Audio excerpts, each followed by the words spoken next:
Meditation part two. All right. So the thing is with meditation, and this is why, you really can't say that you're meditating if you're listening to a podcast because you're actually taking in the thoughts and the ideas from another person. And those thoughts and ideas could be tainted with Maya, with illusion.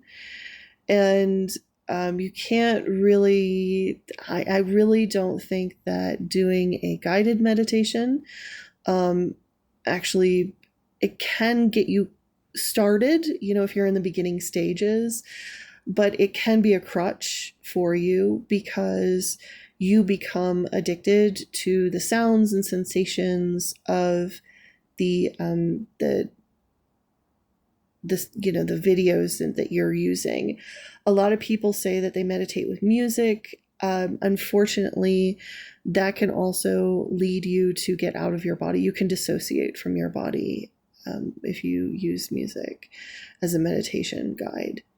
And this is why, unplugging and literally sitting and focusing on the body, getting very embodied within your body, like feeling, can you feel the twitch of your blood vessels in your toes? Can you feel your diaphragm as you breathe? Can you feel your ribs expand and contract? That is the meditation that is the most important. Can you focus on your breath and feel the air as it goes through the various passageways, through your nose and your throat and in your bronchial tubes?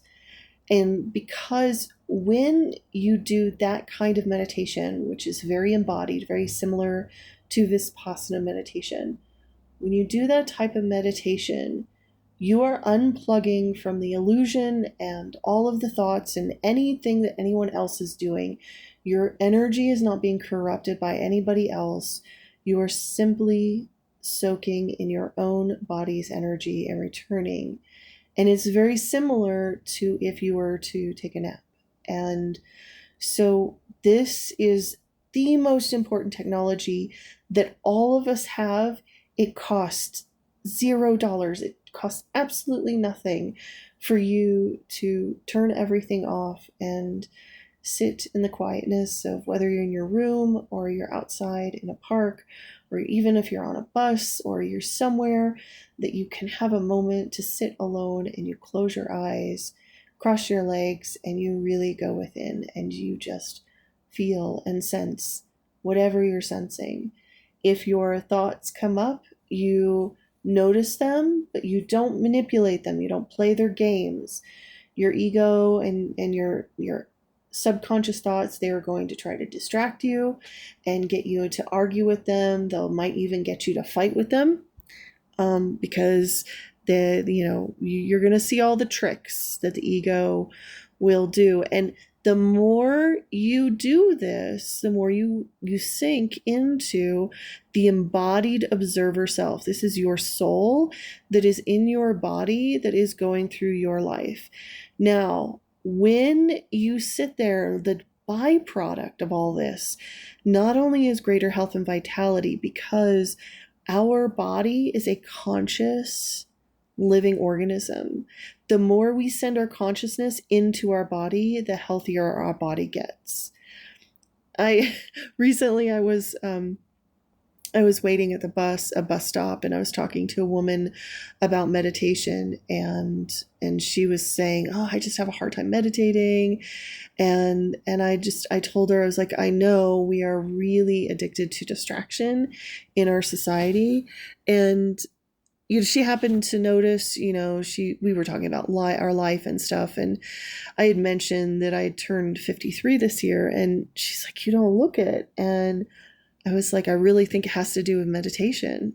And, I've been meditating since I was in my 20s, and not consistently. It really wasn't consistent until my mid 30s, when I was going through therapy and I realized I needed to have a meditative practice in order to get through my therapeutic process. And so, and then, through that, through my spirituality, and the development of my magical practice, I really needed meditation. Because even magic, even doing a ritual and a spell, you're interacting with Maya, you're interacting with illusion.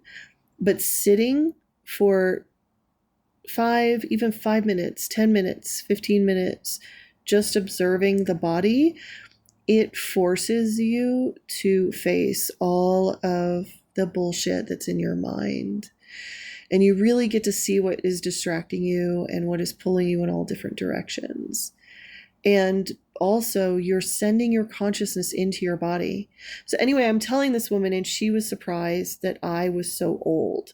And I think that one of the things that meditation does is it actually makes you younger, because your body is washing in your consciousness, and it has more energy to regenerate. And I do think that the future, the technology of the future that people are not really looking at, is meditation.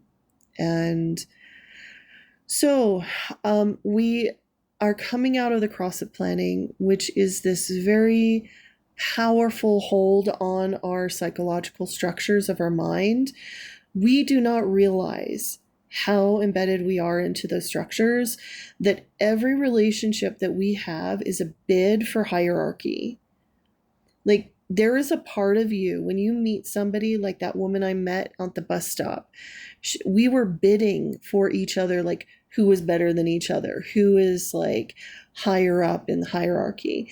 Because it was interesting, the moment I told her about meditation, she had to tell me about her career. So she was like, she makes more money than me, she's better than me. And I was like, oh, okay. I could understand, I could feel it in my body, actually, what she was doing. And so I deferred to her. I leaned back, and I quieted down, and I was respectful. And the thing is, a lot of us don't realize that our hierarchy bids are based upon our insecurities. We don't realize that we are actually pushing ourselves on others because we just want them to respect us, or because we're afraid that they won't. And the reason why we're afraid they won't respect us is because we don't respect people who are lower on the hierarchical scale than us. And so that's another thing, is the more that you meditate, the more that you pull back from your thoughts and you simply observe your body, connect to your body, and become embodied with your soul and your consciousness itself here, you begin to realize there's all these little energy games that are being played by the people around you. And once you see the energy games, you begin to realize you can act outside of it. You don't have to be a servant to those energy games. You can play and dance around the traps. And that's really like how I've been healing as a projector who was seen as the lowest of the low in societal standards. I was empathetic, I was spiritual, I wasn't really focused on, having a lot of money. I was single. I, chronically, like, I can't seem to date men who will want to respect me as a human being. And they get mad if I ask for respect. And it's because in our society, women are deemed as servants to the man, and they're not to be respected, and their needs are not, they're not important. The women help, so basically, like, men don't want to make women feel seen or heard because that would go against their programming. And women don't ask to be seen or heard because that goes against their programming. And so there's a lot of programming that we are debunking. And the best way we can do it is through meditation. And so I just wanted to encourage all of you that you don't need to spend a lot of money going to a fancy seminar, hearing somebody, give you words of wisdom that they learn from their meditation. Just go meditate. 10 minutes a day is all you need. Go listen to your body. Go feel your body, listen to your blood, calm down.